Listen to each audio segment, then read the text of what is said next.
Hello, hello. I think we are live. Clicked a little early, about 15 seconds early, but we are live. And hello, hello, friends. Welcome to another Tuesday Timeshare Recap Live. Thanks as always for tuning in. We've got a great show for you this evening. First up, we're going to talk about a Wyndham owner who almost dropped $100,000 on a shiny new package of points, but found Tug just in time and said, "No thanks. I'll keep my money and my sanity." Then we've got breaking news for all of you Silverleaf and Holiday Inn Club vacation owners, or as I like to call you, the Survivors of Resort Rightsizing 2025. You'll want to hear this story before they right size your vacation right into oblivion. Next, we're going to cover the eternal question from our community. What do our timeshare owners do in retirement besides travel to timeshares? Apparently, the answer is to argue about maintenance fees online, but we'll also talk about some more productive topics as well. And finally, if you're trading your week for some playa soleada, that's Spanish for sunny beaches, according to Google anyway, we've got your top RCI Exchange picks from Mexico and your options if RCI doesn't come through, as more often than not, it won't. So stick around for your weekly dose of Talking Timeshares, where we shoot for 50% education, 50% inspiration, and 50% perspiration. These studio lights are hot. You wouldn't believe it. As always, the show is 100% interactive, so go ahead and comment away. Good evening. Good evening. We got people live online. Hello, Clara. Hello, Diane and Roy. Thank you so much for tuning in, as always. Our regular watchers, listeners, however you want to describe them. I appreciate all of you for spending your Tuesday evenings with me to chit-chat about timeshares. So we will go ahead and move right along to topic number one, because this, for me, this was something.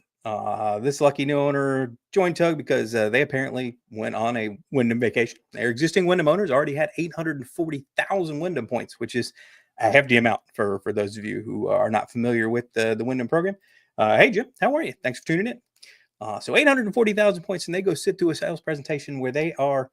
I'm just going to read this to you and see if you can pick out the lies. I won't even sugarcoat it. Pick out the lies that they claim they were told during these presentations. So remember, this is an existing owner already has 840,000 Wyndham points, and then they're paying looks like almost 7,000 a year, or a little bit more than 7,000 a year maintenance fees. So they wanted me to convert those points to deeded property in Hawaii and add an additional 200,000 points. So I guess they wanted to get them over 1,000,000, and I'm guessing that was likely part of the pitch. But their reason for doing this is they claim that the state maintenance fees won't rise as fast as the rest of the country. So if you buy in Hawaii, you're going to have less maintenance fees than if you own the points that you have now, or if you buy anywhere else, which is just utter nonsense. And they also state the property of Hawaii is easy to sell or rent. Now, we're going to talk about this a little bit more in a second, given that Wyndham's recent stance on renting. So it really, really frustrates me, given their crackdown and how they're starting to treat their renters, that the timeshare salesmen still use the you can rent this out to cover your maintenance fees and so on and so forth. They claim this is my favorite one. They claim they should be able to pay off the loan in 2 years by renting a portion of these points out. And get this, the loan they wanted them to take was $100,000. They wanted them to plop down $100,000, likely on a Wyndham credit card or line of credit, at a ridiculous interest rate, so that they could upgrade their 840,000 points to 1,040 points, but somehow deed it in Hawaii, which I mean, I'm not even, don't even get into that. I'm not even sure how they would sell a deed in Hawaii at this point in Club versus Club Wyndham Access, but this is just has bad deal written all over it. Like if I could put bad timeshare deal in the dictionary, this description of this timeshare sales presentation is just the absolute epitome of this. Clearly, they signed the contract. They thought it was a good deal. I would love to meet this salesperson and see how that pitch went. What sort of extra sprinkling of sugar and spice and everything nice that they put on this to make these people sign. But thankfully, above all, these people, kind of their spidey senses were tingling. They had some second thoughts. They went on home, back to their room, went online, found Tug, and obviously based on this thread, the truth was brought to them, and then thus they were set free. They realized just how much they were swindled, how much they were lied to, how much they were intentionally misled by this salesman, and what was quite frankly just outright lies told to these people to get them to buy another $100,000 worth of Wyndham timeshare ownership. And later on down the thread, they mentioned that the thanks for the information, and that they were able to send their rescission in and cancel this purchase, thus saving themselves from a $100,000 mistake. Now, that said, they still have $7,000 a year in maintenance fees for their existing timeshare. But just imagine had they moved forward with that to pay $100,000 for what would be roughly only a couple 100,000 more points. It's just absolutely mind blowing. And I'm sure they felt terrible when they were presented with the truth, and they shouldn't, because again, these salespeople are specifically trained to make this sound like sunshine and roses. When you look at it from a high level point of view, or looked at it from someone with experience, or someone who knows full well that they are being shined on, for lack of a better term. When that's expressed, and when the common sense comes through, and when they realize that, holy smokes, this was an absolutely terrible idea, but they only got that because they came to Tug, and because they were given that advice and information from people who have been there. The average person would go to this timeshare sales presentation and probably think they got a good deal. And even if they had some second thoughts about it and wanted to do some research, if they didn't find Tug, or they might have waited till they got home, it would have been too late for them to cancel this deal. So kudos to every single Tug member who chimed in on this, immediately jumped on this, smelled out the absolute horse pucky that was being pitched by this salesperson, gave these people the truth in time for them to send off their rescission letter, cancel this $100,000 purchase, and save themselves six figures that they can use to make their future 20 years of vacations, if not 30 years of vacations. Imagine if you had an extra 100 grand that you could spend on your own vacations for the next 10, 20, 30 years. How much better could you make every single one of your annual vacations if you had that money? And that's what these people have, thanks to Tug and thanks to the Tug community. So these are the sorts of stories that I live for. These are the absolute reason Tug was founded in the first place. And I, the reason we have 24 million in confirmed rescissions just from people finding Tug in time to cancel their new timeshare purchase and get a full refund. So kudos to these people who found Tug. Hopefully they'll join Tug and be members for a long time, because hey, the Tug community just saved them 100 grand. And we just can't say that every day. That is a wild, wild story. So going on to topic number 2. Holiday Inn announced a while back that they were going to be downsizing a number of the Silverleaf resorts. And for those of you Silverleaf owners, I'm sure you're well aware that Silverleaf was purchased by Holiday Inn Club Vacations a while back. And I believe back in, let me see, what the date was this? When did they first announce this particular thing? It looked like back in October, or no, March of 2024. So a year ago, they bought, and they started mentioning that they called it rightsizing, which was just a fantastic corporate mumbo jumbo legalese for basically closing resorts. It's very similar to what's going on with Wyndham now. They assessed that they bought these Silverleaf resorts, and a good chunk of them were deemed, for lack of a better term, not profitable. It was costing them more money to run them due to low owner payments, low owner occupancy, and again, bottom line was they were losing money on these resorts, and as such, they started moving forward with quote unquote rightsizing, which in all essence means going through the process of getting rid of these resorts and selling them off and getting them out of a Holiday Inn program. Now, obviously, Silverleaf owners, some Silverleaf owners anyway, were not happy with this. But as it's come through full circle, and now in 2025, I'll just read to the summary that was provided by Dr. Q here just recently, as they spoke specifically to the specialist at Holiday Inn Club that gave them the rundown. And so here's the bottom line for you old Silverleaf owners who are not members of the club. They are converting the remaining 4 Silverleaf properties into a separate land trust. And this is how much of the current Holiday Inn Club Vacations Orange Lake Country Club is being transformed. Yes, there are legacy Orange Lake Country Club memberships, but they're dwindling. There will be an Orange Lake Country Club land trust and a Silverleaf land trust. And there will probably be others too as they buy other resorts. If you are a weeks owner, and this is the important part, if you are a Silverleaf weeks owner, you will be offered to walk away clean, which I'd imagine that a good percentage of you will probably take them up on that, pay a special assessment and divvy up the sale price. That requires you to maintain your ownership until the sale happens, and then you'll get your share of the sale price. Offer to decline the special assessment, i.e. not pay, and surrender your ownership back. That kind of seems like the walk away clean part. Become a part of the land trust, which will probably cost money, meaning you want to keep your Silverleaf ownership, but you're only going to have access to whatever this comes out. There was no real details that I've seen in terms of how this is going to play out. Obviously, there aren't very many Silverleaf resorts left. Whether you'll have one-to-one access or the same access you had into Holiday Inn Club resorts as you did before, all that's still up in the air. But it is an option. If you really, really want to remain an owner, they'll let you do that.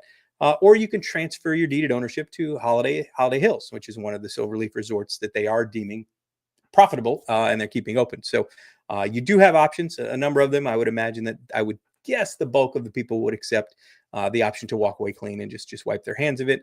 At this point, there's really no value On the resale market, you could stick around and wait for the timeshare to sell, just like the same options as you have for the Wyndham closings. But we're looking at months, if not years, before this process fleshes itself out.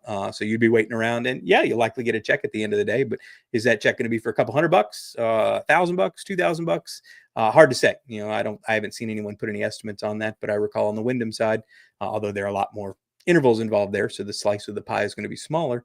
Looking at only getting a few $100s is if it didn't cost you anything to wait it out, that's a viable option. But the fact that it seems like you're going to have to pay some sort of special assessment to maintain your ownership while the resort gets sold or prepared to be sold, and then that's really kind of, you're rolling the dice at that point. So question, good evening, a little late to the party. Hey Jeremy, how you doing? Thanks for tuning in. Destination Timeshare on our channel. If they're converting the land trust, how will they also sell the properties? Perhaps I go and read it. Yeah, no, I want to say that the way I read it anyway, and I'm going to go click on the link. Someone posted it that explained what they were doing. They aren't selling all the properties. So as such, the remaining properties, which I think there are only 4 left after they're done, will go into its own trust, kind of like the Orange Lake trust points are. It's some lawyer somewhere, dots the T's and cross the I's, and boom, they make a new trust that just contains these weeks. And I guess somehow those weeks are going to serve like the Orange Lake Trust weeks. Well, they'll probably overlay Holiday Inn Club points on top of that. Meaning, yeah, you own in the Silverleaf Land Trust, and that grants you. I'm just throwing out numbers here. Please don't quote me. You'll get 100,000 Holiday Inn Club points as part of that. But if it's ever sold, it reverts back to something. I don't know. They're very, very limited on details, other than the high level overview. And it read to me, let me find this link that they posted that described the entire process. Here we go. Yeah, the Silverleaf Rightsizing. They even use rightsizing in the term. That's fantastic. So let me go share this tab. So here we go. Silverleaf Rightsizing Improvement Project. Boy, that sounds fantastic. Look how happy these owners are. I mean, well, gosh, man, I don't know why you Silverleaf owners are so upset. Maybe you just don't have, those look like margaritas. I see salt on the glass there. So maybe that's like their 12th margarita in after they've been told that Silverleaf is closing all these resorts. So to ensure we continue delivering exceptional experiences, we are moving forward to further effort to downsize. And notice how they switched from rightsizing to downside the Silverleaf Club network. Yada, yada, yada, low occupancy, low payments. So they are closing Fox River Resort, Hill Country Resort, Piney Shores Resort, Villages, Timber Creek, and Apple Mountain, which, I know some of these are probably near and dear to some old salts on Tug's heart. Some of these have been very, very old resorts, been around for a while, and are in some really beautiful locations. But unfortunately, at the end of the day, the almighty dollar matters, especially since Holiday Inn Club is now a publicly traded company. And as such, anything that's not making them money is got to go. So it mentions here, and this came out back early or late in 2024, talking about the owners are going to have to vote. But I would imagine, again, just like the Wyndham situation that's going on right now, if they're talking about low occupancy and talking about high maintenance defaults, it sounds like Holiday Inn already has enough of the votes in terms of intervals that have been taken back or owned by the associations to make any decisions that they want moving forward. I would not expect you're going to get a majority of owners to vote to keep these resorts open versus liquidate them and sell them off. So how they're going to handle the people that stay, maybe their strategy is, we've already got, let's call it 65% of the intervals in the association or Holiday Inn Club's hands now. We expect another, 30% of the owners to walk away or take one of the deals offered to either walk away or transfer to Holiday Inn, another resort or something like that takes care of that. And then the remaining 5% probably won't matter. They'll stick around and get paid off at like everyone else when the resort sells. So it's not a good situation for anyone who is happy with their ownership in Silverleaf, but it seems like that, given how they're describing this, not everyone is in that category, or not even the majority of people are in that category. And if they were, all these resorts wouldn't be in the situation that they're in now in terms of dwindling occupancy, high defaults, and otherwise just not being able to financially maintain the resort as it is. Hey Matt, how are you doing? Thanks for tuning in. So much appreciate you tuning in. We're already 2 topics deep now. We're talking about Silverleaf, Holiday Inn closing down almost the last remaining Silverleaf resorts in the system. So it's certainly bad news for Silverleaf owners, but it very, very much mirrors what's going on with Wyndham. Those of you who are in this situation are going to get to choose from three, poor options, for lack of a better term. At least there is an option that doesn't cost you any money. Obviously, you're going to lose your ownership. You're going to lose, everything you had, but that might not be the worst solution for free. Maybe many of you were looking to get out of it to begin with. So we'll continue to update this as more information comes through. But I can't say it enough. Please keep a lookout for information and letters from Holiday Inn, from your homeowners association. I imagine that all of these resorts have their own associations that are going to be responsible for communicating this information to resorts. And when the votes come in, they're required by law to announce this stuff. So we'll continue to announce it as we see it come in. But please be on the lookout for stuff from your association, especially proxies and voting ballots that will come to you in the mail for you to vote on these things moving forward. Going on to topic number 3. What do you do in retirement? This is a fantastic thread. It absolutely exploded. I think we got over 100 and some odd replies at this point. What do people do besides travel when you're retired? And man, the answers here just absolutely ran the gamut. I even took a little notes because there's just so many on there. The most interesting one I will say is the person who started the thread, who has literally biked 24,901 miles. Now, I don't know. I wouldn't be able to put that number in my head in terms of miles, but as he mentioned, that's one trip around the world, which is just wild to me. I mean, I'd be tired. Obviously, he didn't do it all at once, and he mentioned that. But he mentioned, I think it was over 17 years. But that is just an amazing accomplishment. I won't say that cycling is my favorite thing to do, so I can't fathom riding 25,000 miles on a bicycle. But hey, you're in retirement. You keep yourself busy, and riding 25,000 miles on a bicycle would certainly fall into that category. The other stuff that came online, which I thought was absolutely hysterical, or not hysterical, but one of the things is doctor's visits. That absolutely, I got a kick out of that. How many people consider that now, I guess, a retirement hobby, and then you go to the doctor far more often. I turned 50 here this month, in a couple weeks, just like Doug turns 32. I'm turning 50, and I will say that my trips to the doctor have become far more frequent. But the two biggest things, taking care of your grandkids and taking care of your relatives. That was truly pretty much the number one answer is, if you're retired, you just start taking care of the people you love. I will say that I'm very blessed to have both my parents, so that my kids have both of their grandparents still around. They get to see my mother on a daily basis. She likes, it's her thing, and she loves to do is pick them up and take them to school every morning. They are, 6 and 8, and they both go to the same school, the same elementary school. So absolutely makes my Mother's Day. And I imagine it's probably a grandmother's dream to be able to pick up her little babies and spend the 10 or 15 minutes driving them to school every morning versus them taking the bus. So taking care of your grandkids, taking care of your relatives, parents, siblings, whoever happens to be. But that seems to be a very, very popular retirement activity. Figuring out how Medicare, Medicaid, and insurance works also got high marks. In terms of an actual spending the percentage of your time doing things in retirement. It is wild. I think that there needs to be a website like Tug that explain Medicare to people. It is certainly a very, very fascinating topic. They don't make that easy, do they? Very, very much like timeshares in terms of it. It should be something super simple, but that is just not the case.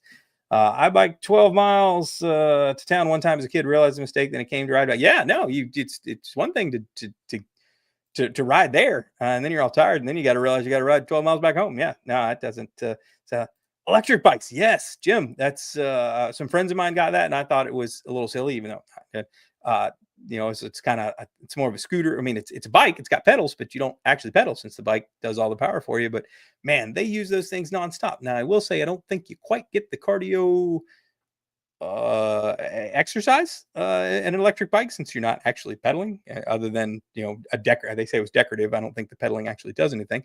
But yeah, no, they drive those things everywhere. I mean, I guess it's great, you're getting out and enjoying the day, but for those of you who want to bike for exercise or for the old ticker, or to make yourself less fat, in my case, I mentioned to someone the other day, it's a thin line between being lazy and fat and having to go to the doctor because you overexerted yourself. So when you're this age, activity, you need to be active, but man, things just hurt way more and take way more time to heal.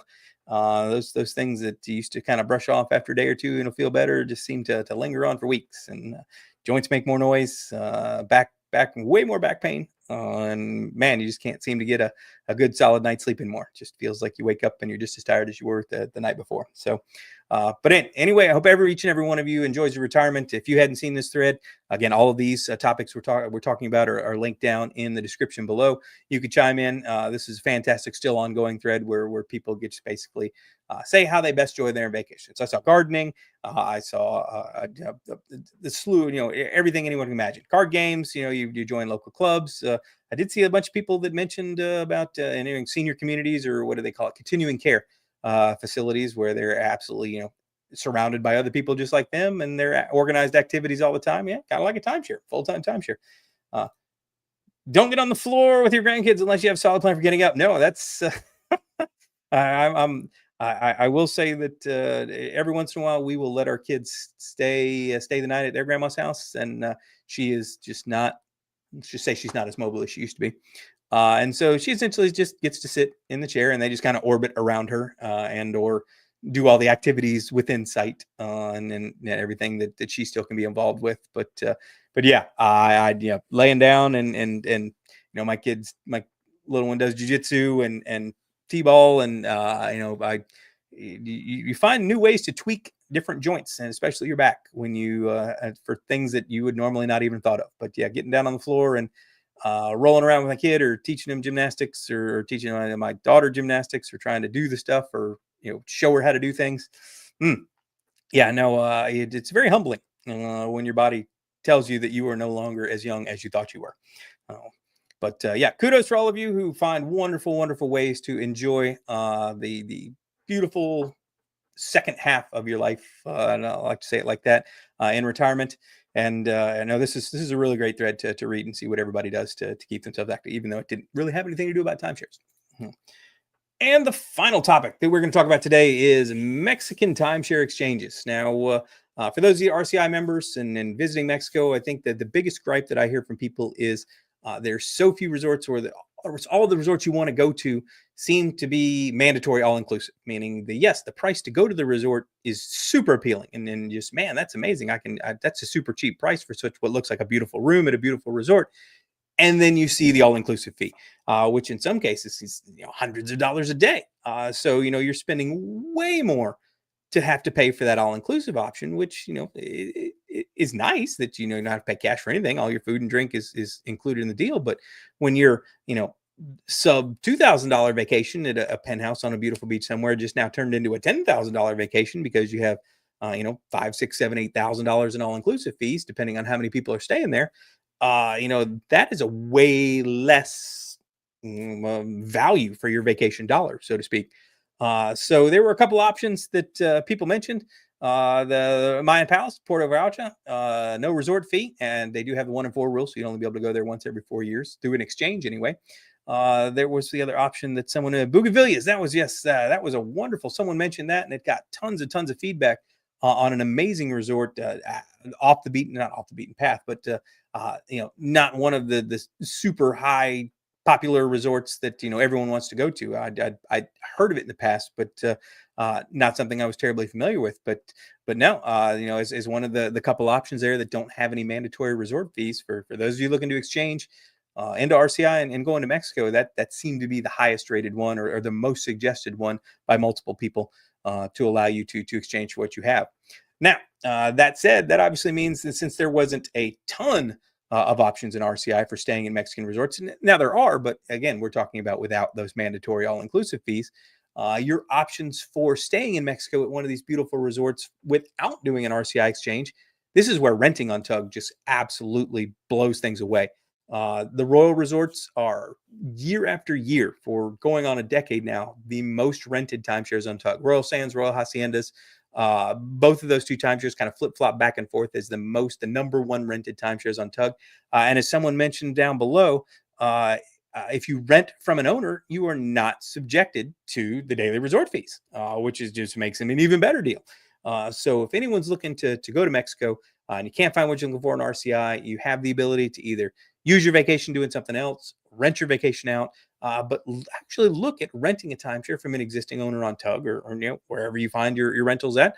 The rental options are out there, and you can find some absolutely incredible world-class 5-star resort vacations without being suffered or without being subject to paying those mandatory all-inclusive fees. And those royal resorts are great examples of that. Where were some other options? But the second option for Bougainvilleas, again, here's the mention of the royal resorts. It's so absolutely great resorts. These are perennial top 5, top 10 rated resorts. And there's no surprise that these are successful rentals, just because for those who want to go to Mexico, these locations are top of the line. I've never heard of anyone being disappointed by staying at the Royal Sands or Royal Haciendas, and the fact that you can get some amazing deals renting directly from owners who just can't go that year, or downsizing, or haven't been there in a while, and are just looking to offset some of their maintenance fee costs. Looking at renting a timeshare, I always suggest that is the best way for someone to get a vacation if you're not able to find what you're looking for through your own system or depositing through RCI. What was another one that was mentioned there? Direct exchange, another option. Someone mentioned that. Fantastic. If you have a resort, just because it's locked into RCI doesn't mean you can't put what you have up for list for free on Tug to see if someone wants to trade for you. I saw one happen just the other day where someone had wanted to go to Resort X, and someone, hey, I have there, and I would totally love to go, visit Branson or Myrtle Beach or whatever timeshare they had. So Tug provides an absolutely free direct exchange between its owners through the marketplace. So it costs you nothing, doesn't even cost an ad credit to post your timeshare for exchange and mention you want to go somewhere in Mexico. Just sit back and see what people can offer you for what you're looking to go to. And there are no exchange fees when involved with Tug. So it's 100% free owner-to-owner exchanges. Give it a shot. We've had hundreds and hundreds of direct exchanges made on Tug over the years. Every single one of them has been free. And I urge anyone who is looking to rent out your timeshare to also list it as an exchange, because, hey, why rent it out if you can actually get a vacation where you want to go anyway, and just trade it for someone else directly. Trade it directly with another Tug member, and it won't cost you a dime. So that's my Tug tip. Those are the 4 Tug talks we discussed in this week, and my top Tug tip is free direct exchanges. So just want to say hi. I've been listening on Move. Hey, Billy, thanks for tuning in. Well, it looks like we had a pretty good turnout tonight. So I like the 10 p.m. I think we're going to stick with the 10 p.m. show. That seems to give most people time to relax, and nothing really going on Tuesday night at 10 o'clock. My kids are long since in bed, so it's perfect time for me, and I like that so many people can tune in. So unless there are any other questions, look, more people tuning in right here at the end. Maybe how much longer did we go? 27 minutes, actually a short one. Matt, you're very welcome. Thank you so much for tuning in. I appreciate, again, so much all of you that are willing to dedicate 30 to 45 minutes of your time every Tuesday to come chit chat with me and engage in talking about the 4 most interesting topics on the timeshare industry. And with that said, I will catch each and every one of you next Tuesday at 10. Please be on the lookout for the newsletter. If you wonder where I get these topics from, these are all in the newsletter. It's completely free. Don't have to be a member to get it. You can sign up right through the Tug website or tug2.com/newsletter. Get it for free. It goes out every Saturday. And these are the top topics. These 4 topics that go in the newsletter are what we talk about every Tuesday. So, hey, make your post, chime in the post, and maybe yours will appear in the newsletter and be our next topic for next Tuesday. Thank you so much for tuning in. You guys have a wonderful evening and happy timesharing.